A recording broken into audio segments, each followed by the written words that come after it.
بسم الله الرحمن الرحيم. السلام عليكم ورحمة الله وبركاته. وعنا وناكسن داوداشا قيمها iyo qadarinta naga mudan meel walbo aad joogtaan. Halkani waa Marqaati TV kusoo dhawaada barnaamijka falanqeynta xogta caalamka.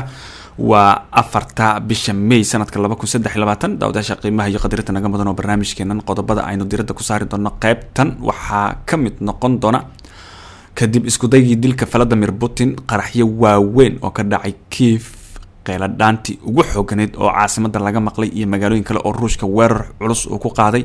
wararkii ugu dambeeyay ayaan idin haynaa. sidoo kale daawadayaal barnaamijka waxaan idinku soo gudbin doonaa Washington oo sheegtay eedeymaha Ruushka ee ku aadan in Ukraine ay ka dambeysay weerarkii lagu qaaday Kremlinka inay tahay wax aan macquul ahayn. qodobadan ayaa daawan doontaane daawadayaal mar kale soo dhawaada. daawad haddaad nagu cusub tahay nagu soo biir channelka subscribe noo saar furo gambaleelka si aad u noqoto daawadeenna ugu horeeya. mahadsanid. wararka aanu halkan ka baahinayno iyaga oo qoraal ah iyo wararkii ugu dambeeyay ee Soomaaliya iyo guud ahaan dunidaba daawadayaal waxaad kala socon kartaan website-keena ee marqaati.com ama marqaati.tv.com. barnaamijka ayaynu guda galaynaa.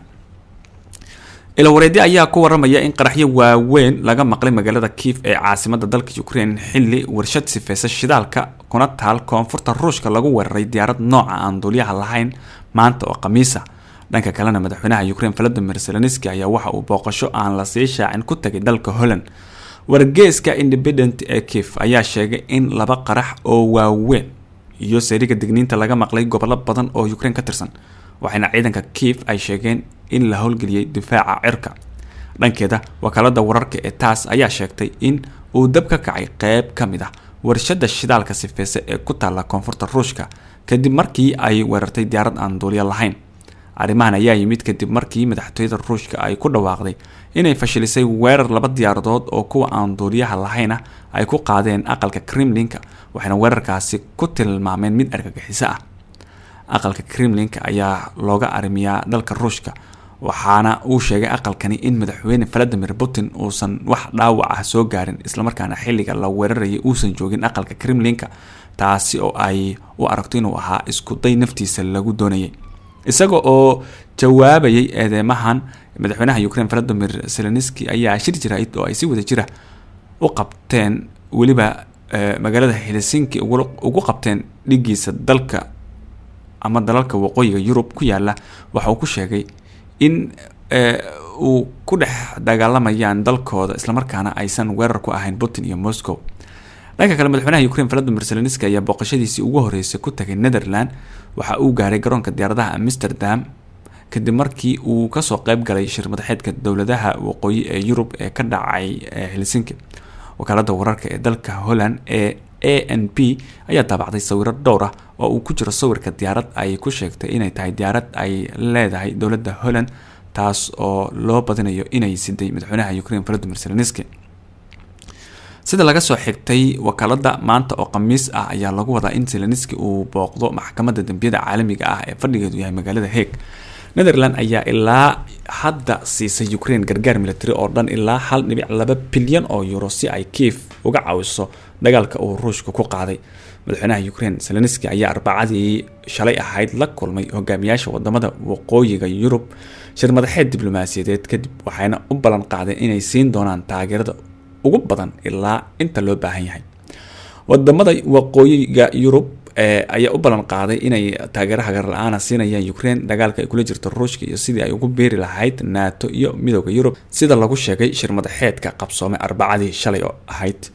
Finland, Sweden, Norway, Denmark iyo Iceland ayaa intii uu socday wada hadalka diblomaasiyadeed ku ballan qaaday inay taageero siyaasadeed, mid dhaqaale, mid bini'aadanimo iyo mid militariba siiyaan Ukraine.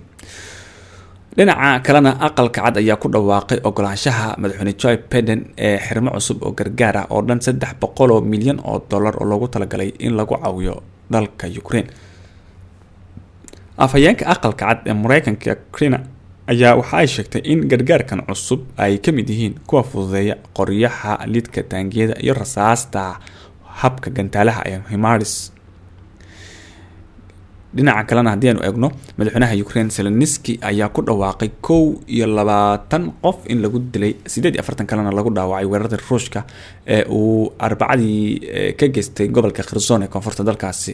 wuxuu intaasi ku daray kadib qoraal uu soo dhigay baraha bulshada ku xiriirto in ciidamada Ruushka ay Arbacadii weeraro ka fuliyeen gobolka Kherson oo ay la beegsadeen xarunta tareenada, guryaha, dukaamada iyo xarumaha shidaalka.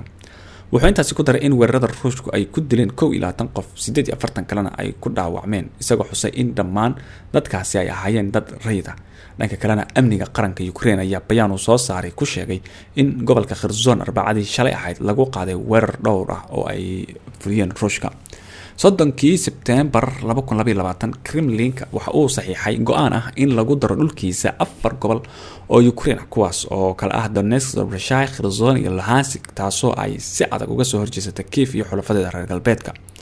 24 Febraayo 2022 Ruushka wuxuu howlgal military ka bilaabay Ukraine, waxaana ku xigay diidmo caalami ah iyo cunaqabateyn dhaqaale oo lagu soo rogay Moscow, iyadoo uu Ruushku shuruud kaga dhigayso afjaridda dagaalka in Ukraine ay ka tanaasusho qorshaha ay ugu biirayso hay'adaha militariga, taas oo ay Kiev ay u aragto faragelin lagu hayo qarannimadeeda.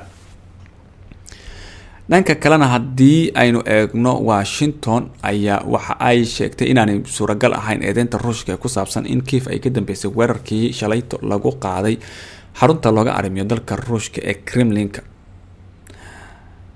Nathantage oo ah ku-xigeenka afhayeenka wasaaradda arrimaha dibadda Mareykanka ayaa xaqiijiyay in Ukraine ay xaq u leedahay inay isdifaacdo, isagoo tilmaamay in Washington ay kaliya ku taageerayso Ukraine inay isdifaacdo. wuxuu intaasi ku daray in wadankiisa uu xaqiijinayo eedeymaha uga yimid Ruushka ee la xiriira weerarkii Kremlinka.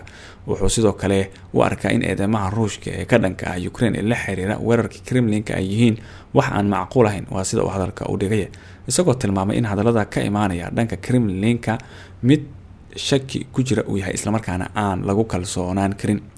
madaxtooyada Ukraine ayaa ku dhawaaqday in Kiev aysan wax lug ah ku lahayn weerarka Kremlinka, iyaga oo intaasi ku daray inay ka war qabaan in weerarka Kremlinka uu sababi karo falcelin aad halis u ah ee uu Ruushku sameeyo.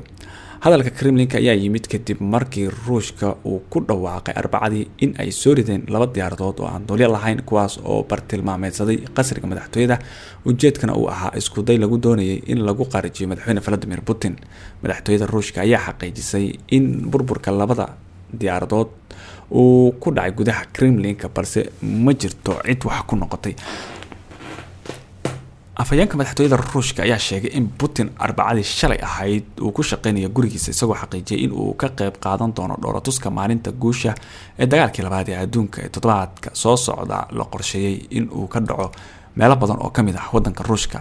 qobarada dhanka ammaanka waxay sheegayaan in Ruushka laga yaabo weeraradan in uu isaga ka dambeeyay ama ay tahay qorshe la doonayo in uu ku banaysto weeraro culus oo uu ka fuliyo wadanka Ukraine, gaar ahaan caasimadda wadankaasi ee Kiev.